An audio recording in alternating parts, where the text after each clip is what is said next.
Assalamualaikum warahmatullahi wabarakatuh. Bismillahirrahmanirrahim. Assalatu wassalamu ala asrafil anbiya wal mursalin Sayyidina Muhammad wa ala alihi wa sahbihi ajma'in. Asyhadu an la ilaha illallah wa asyhadu anna Muhammadar Rasulullah ya Nabi Allah.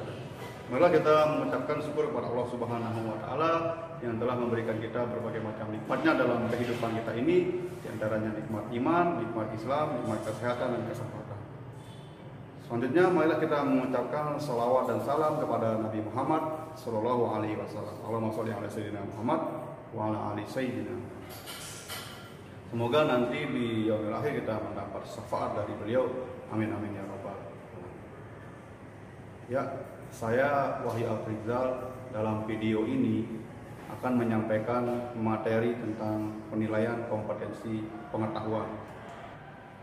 Adapun di sini pengertian dari penilaian kompetensi pengetahuan adalah merupakan penilaian potensi intelektual yang terdiri dari tingkatan mengetahui, memahami, menerapkan, menganalisis, mengevaluasi, dan mencipta. Penilaian terhadap pengetahuan peserta didik dapat dilakukan melalui tes tulis, tes lisan, maupun penugasan. Dengan kata lain, penilaian pengetahuan dapat diartikan sebagai proses pengumpulan dan pengolahan informasi untuk mengukur proses dan hasil pencapaian kompetensi peserta didik yang berupa kombinasi penguasaan proses kognitif atau kecakapan berpikir yang berupa mengingat, memahami, menerapkan, menganalisis, mengevaluasi, dan mengkreasi dengan pengetahuan faktual, konseptual, prosedural, dan metakognitif. Selanjutnya,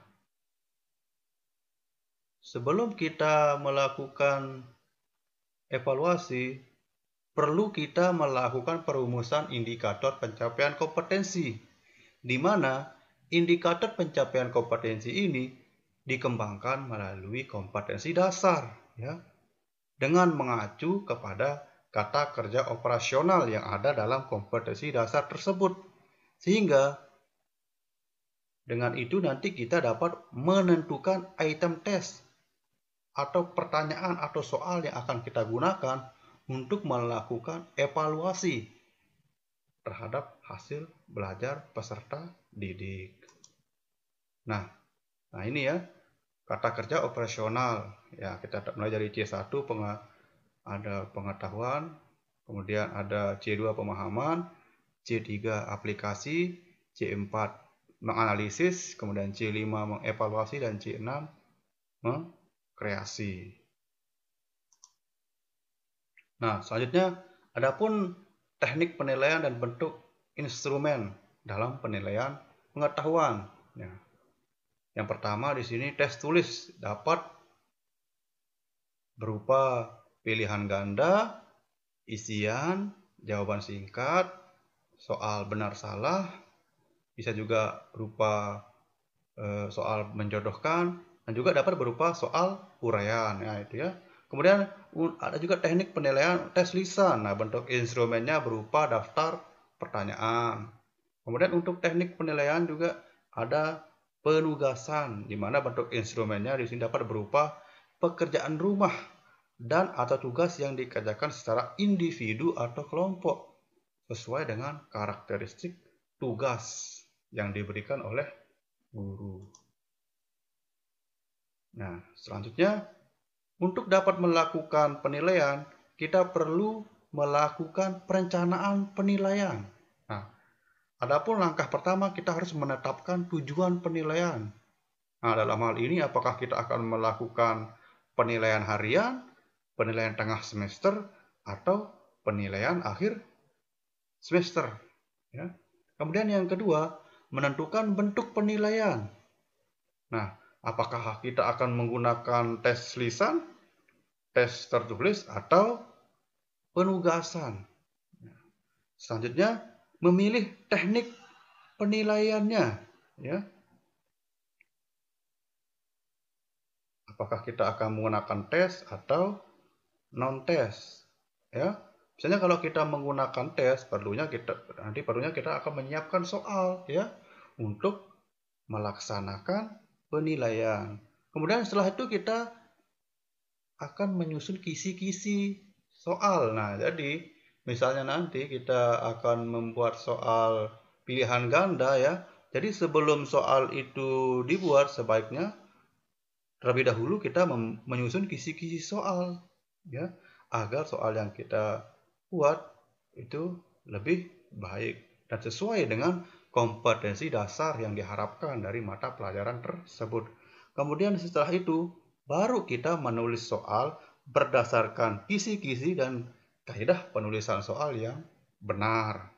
Kemudian setelah soalnya jadi, nah nanti kita akan menyusun pedoman penskoran terhadap soal yang telah kita buat, agar nanti setelah peserta didik selesai melaksanakan penilaian, kita dapat dengan mudah melakukan penilaian, atau nanti siapapun yang akan memakai soal tersebut dapat dengan mudah melaksanakan memeriksa soal tersebut atau memeriksa jawaban dari peserta didik. Nah, jadi langkah pertama kita jika kita ingin menyusun soal, pertama kita harus menyusun kisi-kisi soal. Nah, ini ya format kisi-kisi soal. Di sini ada satuan pendidikan, misalnya di sini MAN 2 Mataram.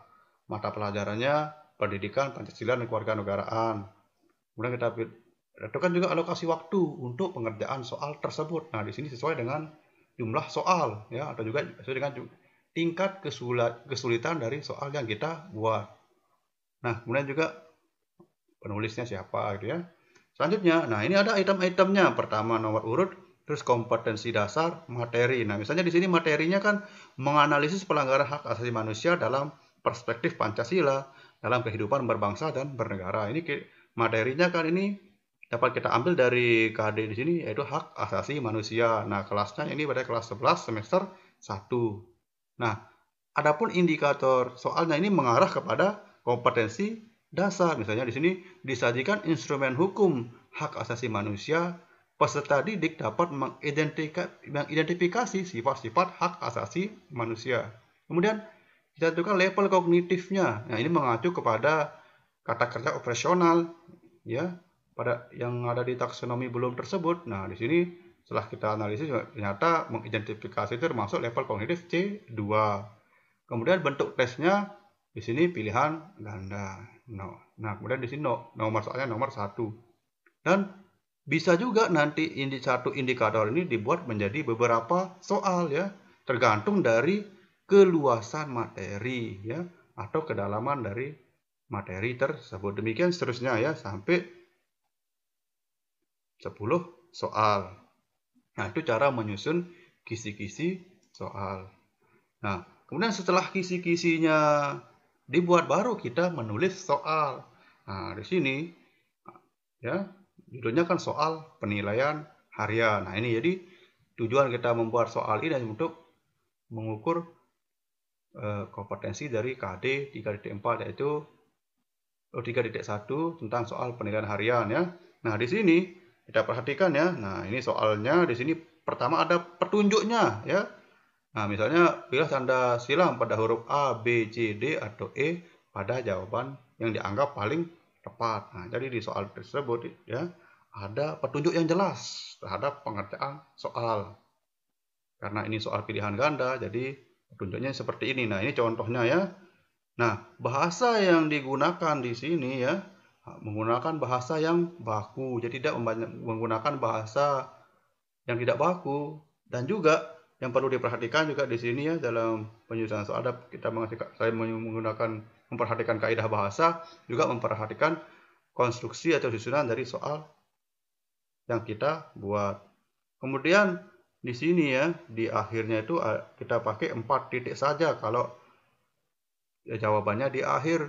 Kemudian jika jawabannya di tengah, titiknya hanya 3. Dan untuk option jawaban ya, itu menggunakan huruf besar atau huruf kapital. Nah, kemudian untuk kalimat optionnya, nah jika itu berupa kalimat biasa ya itu menggunakan huruf kecil. Karena ini alasannya karena kalimat option jawaban ini merupakan bagian dari kalimat jawaban. Nah, kecuali nanti untuk yang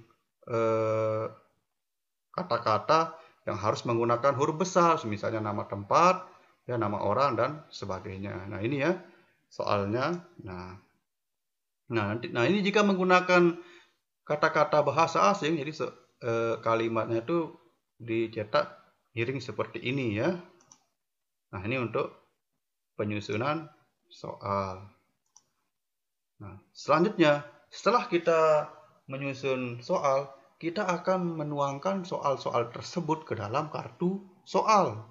Nah, adapun di sini bagian-bagiannya pertama satuan sekolahnya, kemudian mata pelajarannya, bentuk tesnya, kemudian kelas ya, sama tahun ajarannya. Nah, adapun bagian-bagiannya di sini ada kompetensi dasar. Jadi di sini kita tuliskan kompetensi dasar yang akan dibuat ya, akan digunakan sebagai soal tersebut. Kemudian materinya hak asasi manusia. Nah, indikator soal yang sudah ada di kisi-kisi soal tadi dapat kita pakai di sini.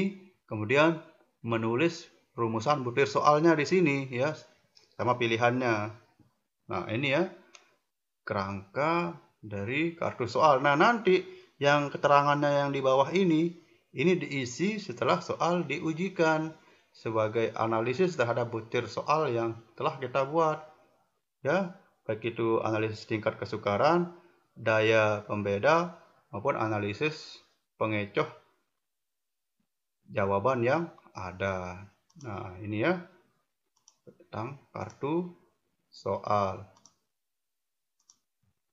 Nah, kemudian setelah kita membuat kartu soal, kita juga harus menyusun pedoman penskorannya, ya, dan juga menyusun kunci jawaban dari soal tersebut agar nantinya kita mudah ya mengoreksi atau memeriksa hasil ujian atau tugas yang telah diberikan kepada peserta didik. Jadi kalau jika sudah ada kunci jawaban dan pedoman penskoran ini, siapapun yang meriksa nanti akan mudah periksanya ya. Nah, misalnya kalau untuk soal pilihan ganda, setiap soal itu skornya 1 ya. Nah, jadi karena ini soalnya 10 ya, jadi skornya dijumlahkan 1 sampai 10. Jadi jumlah skor maksimalnya adalah 10.